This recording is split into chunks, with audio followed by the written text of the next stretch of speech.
Bonjour à tous, merci de nous rejoindre. On parlera dans cette édition du développement du réseau routier dans le sud du pays avec l'inauguration hier du tronçon routier reliant sur 100 km la wilaya déléguée de Djanet à la localité frontalière de Tinerkoum. De nouvelles zones de vie ont été réalisées ces dernières années, un cadre repensé qui comprend des structures d'accompagnement comme des écoles. On ira aujourd'hui à Tébessa pour faire le constat. Il sera question de football à la fin du journal avec la rencontre ce soir qui opposera le CRB aux Zambiens du Nkana FC au stade du 20 août d'Alger. Bienvenue à tous. Le Premier ministre Ahmadou Yahya a reçu ce mardi à Alger le ministre danois des Affaires étrangères Anders Samuelsson qui effectue une visite de travail à Alger. L'audience s'est déroulée en présence du ministre des Affaires étrangères Abdelkader Msahel.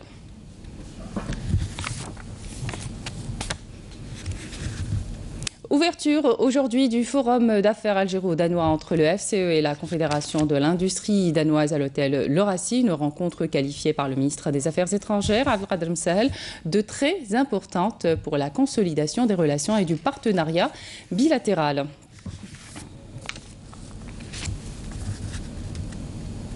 Et justement, dans le cadre du partenariat algéro-danois, signature ce matin d'un accord de partenariat de création d'une usine pour la fabrication d'insuline en présence du ministre des Affaires étrangères Abdelkader Msahel et son homologue danois, le ministre de la Santé Mokhtar Hasbelaoui et le ministre de l'Énergie Youssef Yousfi, ainsi que le président du FCE.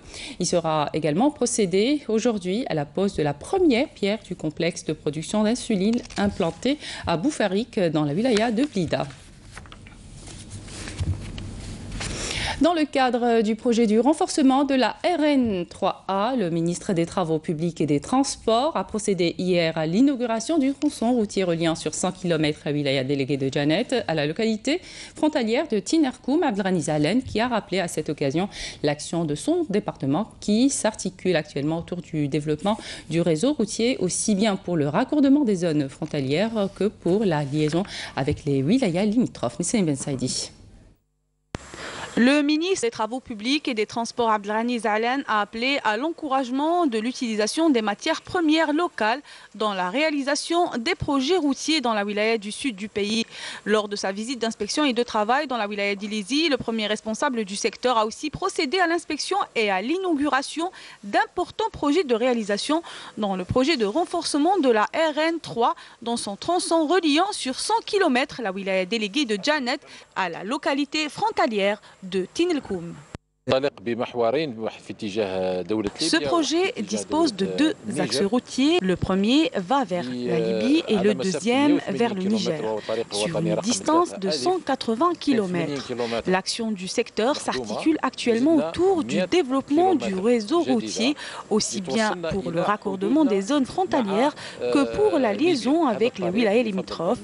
Ceci est un projet dans le cadre du programme du président de la République, Abdelaziz Bouteflika, qui aura coûté plus de 3 milliards de dinars qui ont permis au désenclavement des populations de cette wilaya frontalière du sud du pays. Le ministre a aussi visité le projet de renforcement des infrastructures de l'aéroport de Zerzaitin à Ain Amnas après s'être enquis des travaux de réalisation de la piste principale de plus de 3000 mètres de longueur sur 60 mètres de largeur, actuellement à 86% d'avancement.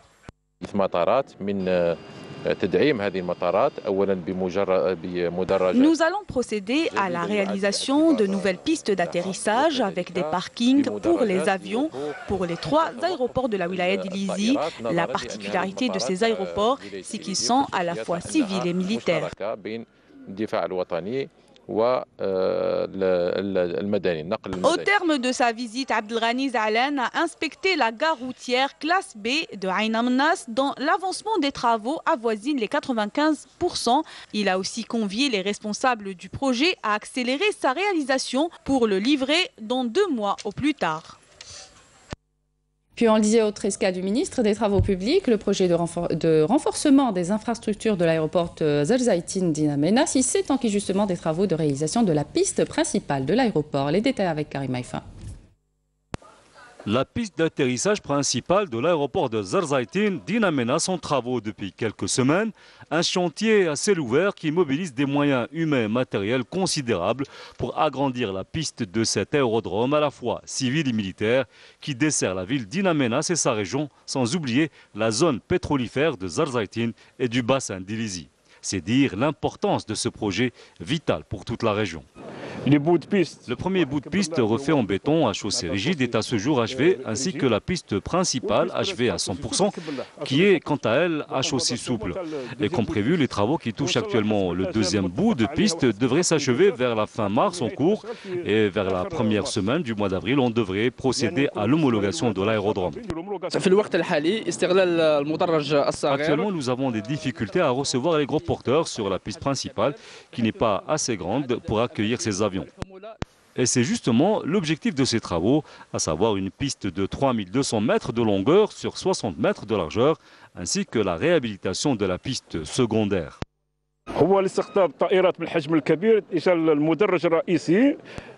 Pour permettre aux avions gros porteurs d'atterrir dans cet aérogare, la piste principale sera agrandie pour atteindre les 3200 mètres de longueur. Et dès que ces travaux seront achevés, on procédera aux travaux d'agrandissement de la piste d'atterrissage principale de l'aérodrome d'Ilizi. L'entreprise de réalisation du projet a rencontré quelques difficultés qui ont entravé l'avancement du projet au départ. Après notre intervention, nous avons réussi à trouver des solutions pour permettre à cette entreprise d'achever les travaux dans les temps. Des travaux qui touchent également deux autres aéroports de la wilaya d'Ilizi qui ont bénéficié d'opérations de réhabilitation et de réalisation de nouvelles pistes pour améliorer leurs prestations. Poursuite des journées techniques sur la sous-traitance des véhicules. Les sous-traitants qui prennent justement part aux journées ont plaidé pour une forte collaboration entre eux et les constructeurs. Et justement, le succès de l'industrie automobile locale conditionné par une intégration progressive, c'est la déclaration du ministre de l'Industrie et des Mines, Youssef Yousfi, s'exprimait hier à l'ouverture des premières journées techniques sur la sous-traitance des véhicules. Abdelmajid Benkassi était présent. Il n'y aura point de véritable industrie automobile sans la mise en place d'un véritable tissu de sous-traitance de véhicules. Et c'est seulement avec un réseau de petites et moyennes industries versées dans cette filière que l'on pourrait parler d'une industrie automobile et sortir petit à petit du montage de véhicules dans lequel l'Algérie se lance dans un premier temps. Notre objectif n'est pas le montage des véhicules, même s'il constitue un jalon nécessaire d'apprentissage, mais la participation active au processus de fabrication avec une intégration progressive. C'est là la condition sine qua non du succès de l'implantation et du développement pérenne de l'industrie automobile dans notre pays. Si nous sommes déterminés à aller de l'avant dans cette voie, certains s'interrogent si nous avons les moyens de réussir et si notre industrie peut répondre qualitativement et quantitativement à ces attentes. D'abord, nous ne partons pas de rien. Cela fait une cinquantaine d'années que la SNVI produit des véhicules industriels. Des constructeurs qui font aujourd'hui de l'assemblage sont déjà sur la chaîne de la pièce détachée automobile. Un créneau de l'automobile qui est aussi une réelle aubaine pour l'emploi. Le groupe Carcout est en train d'investir dans une grande base industrielle à Tissemsilt. On vous invitera à la visiter, peut-être d'ici la fin de l'année, où il sera intégré toute une panoplie de composants destinés à l'industrie automobile, tels que tout le garnissage intérieur de véhicules, les sièges, un certain nombre de composants mécaniques. À la troisième année, nous escomptons donc atteindre le taux dicté par le cahier des charges qui est de l'ordre de 40%. Donc c'est une occasion pour nous de recadrer, d'encourager la sous-traitance et l'objectif souhaité, c'est d'arriver à une intégration progressive et très intéressante et c'est ça l'objectif. في التيار عندنا 1100 ouvriers في التيار les ingénieurs les techniciens tout في التيار في هونداي في سوزوكي on va démarrer واحد 300 personnes في الديماراج ديجا انا باعثين une équipe باش دير لا فورماسيون في الجابون هم رايحين avec monsieur Chahboub ils sont accompagnés du Japon. L'industrie de l'automobile reste un marché porteur et l'Algérie possède le potentiel pour devenir une plaque tournante de la filière, non seulement pour les besoins locaux, mais aussi pour l'exportation. Alors aujourd'hui, on a tous les moyens. L'Algérie est entourée d'une centaine d'usines automobiles, de 24 à 72 heures. On a des écoles, on a des universités, on a des ressources. Et le gouvernement, il a mis la stratégie, dans sa stratégie que le secteur automobile, c'est un secteur stratégique. Il a donné les avantages fiscaux. C'est un grand marché, bien sûr. Et je pense que la journée d'aujourd'hui, c'est une bonne chose. On ne doit pas rater le... Il faut pas qu'on rate le virage, il faut qu'on le fasse bien. En attendant, et pour cette période de lancement du montage de véhicules, la cadence de livraison reste encore faible. Des vents assez forts à fort ensoufflés ces dernières 48 heures sur une vingtaine de wilayas. Voyez ces images qui nous sont parvenues de la wilaya de Naama. Et puis restez vigilants car l'Office national de météorologie nous informe que le bulletin météo spécial reste valide jusqu'à 15 heures de la journée pour les wilayas d'Alger, Boumerdès, Tizi Ouzou, Djaya, Djidjel et Skikda qui sont touchés depuis hier par ces vents. Parlons agriculture à présent, agriculture à Mila. Là-bas, vous allez le voir, c'est la culture de l'ail qui domine. 1 million de quintaux est attendu cette année contre 600 000. La campagne précédente à Oued l'Atmania, le reportage de Saïda Mayouf. Dans la commune de Oued Atmania, une quarantaine de kilomètres à Mila, au nord-est du pays, et dans l'exploitation familiale Gerba, un périmètre de 12 hectares est exclusivement dédié à la culture de l'ail. Des plantations d'ail à perte de vue et des superficies consacrées à cette culture qui ne cessent d'accroître au fil des ans. La moyenne de production est de plus de 300 quintaux par hectare. Ici, nous cultivons 2 variétés d'ail, la peau rouge et la peau blanche. Pour la rouge, la récolte sera entamée à partir du 20 mars et pour la plus tardive, ce sera pour le mois de mai. Les années 2000, 2001, 2002, 2003, la superficie n'a pas dépassé les 300 hectares. Maintenant, la campagne précédente, la superficie réalisée par les producteurs a été de l'ordre de 1077 hectares avec une production obtenue de 606 000 quintaux. Cela c'est pour diminuer l'importation de ce produit. Après la campagne de semis au mois d'octobre, l'heure est à présent au désherbage, car l'ail reste très sensible à la mauvaise herbe pouvant entraver la récolte. Un détail de taille et pour cause, pour cette campagne, les agriculteurs misent sur une production record de 1 million de quintaux contre 600 000 de quintaux, la campagne précédente. La saison, c'est pratiquement il y a eu la sécheresse, puisqu'il n'y a pas eu les précipitations, etc. Donc, malgré cela, le goutte à goutte, les gens se sont mis à en quelque sorte la rareté de l'eau, mais ils ont relevé le défi et nous sommes arrivés pratiquement à 1 300 000 quintaux de blé dur. C'est une wilaya qui est connue aussi en matière d'apiculture, d'oléiculture, l'arboriculture. Et nous avons, c'est-à-dire pour l'année dernière et cette année, c'est la culture de l'ail. La culture de l'ail qui a connu un essor important au niveau de la wilaya. Les prévisions pour cette année, c'est 1 million de quintaux. Donc nous avons tenu avec les agriculteurs pour les organiser en filière de l'ail. En effet, et depuis une dizaine d'années, la filière de l'ail s'organise dans cette wilaya à vocation agricole. Finalité, assurer l'autosuffisance et limiter les importations. Ça fait 11 années que nous avons créé cette coopérative d'ail, mais aussi d'oignons. Nous organisons la filière pour une meilleure commercialisation afin d'alimenter les marchés nationaux et diminuer par là même le prix d'ail qui reste élevé par saison. Avec d'excellents résultats, tant en matière de quantité qu'en matière de qualité, en témoigne la courbe ascendante de la production ces dernières années. Force est d'affirmer que l'investissement dans la culture de l'ail à Mila est un créneau on ne peut plus prometteur. Un accord a été convenu entre le ministère de l'Éducation nationale et le CNAPES sur la revendication du syndicat pour la constitution d'une commission commune chargée du dossier des promotions. Et à ce propos, je vous propose d'écouter la déclaration de la ministre de l'Éducation nationale, Nouria Ben Ghebrit, à l'issue de cette réunion à huis clos qu'elle a présidée hier.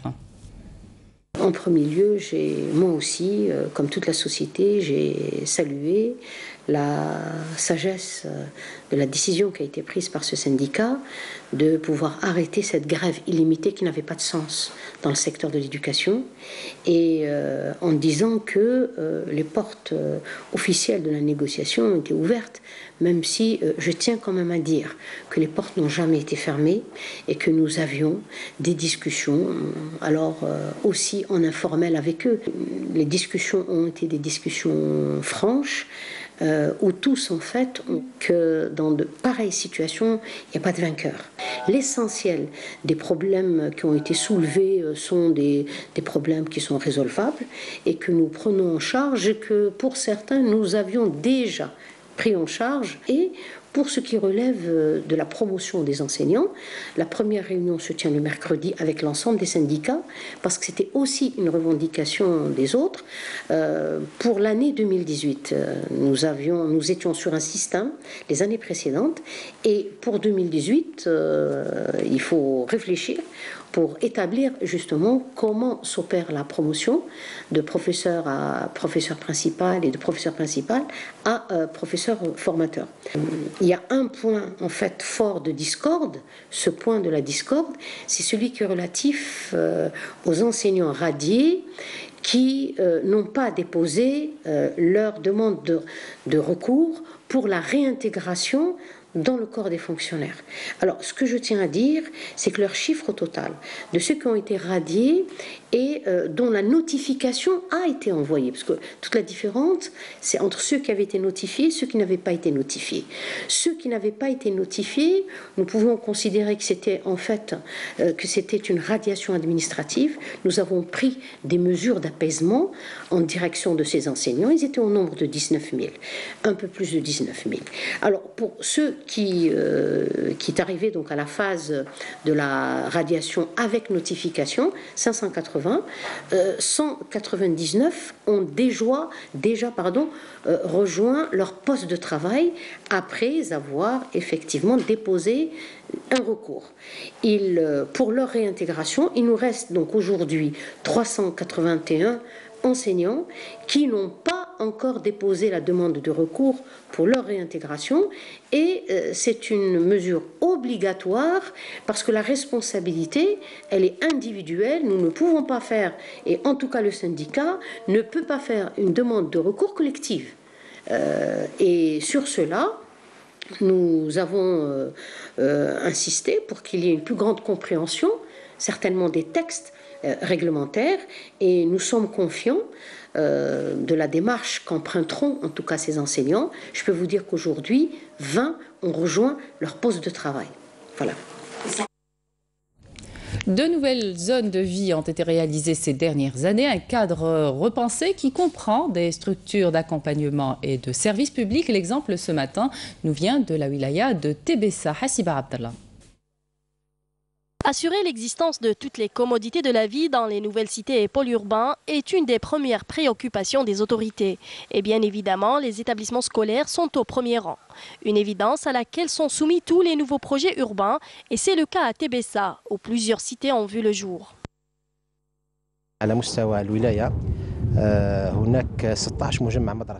Au niveau de la wilaya, nous avons 16 groupements scolaires. 6 groupements scolaires de 2 lycées et 3 CEM seront réceptionnés avant la rentrée scolaire 2018-2019.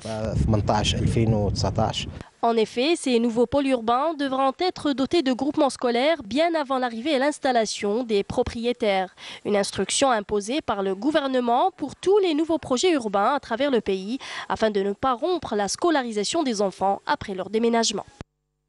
انطلاقا من 500 سكن لابد أن يكون الحي مجهز بكافة التجهيزات خاصة في قطاع التربية. Au-delà de 500 logements, la cité devra être dotée de toutes les infrastructures nécessaires, surtout pour ce qui est du secteur de l'éducation. Mais pas que.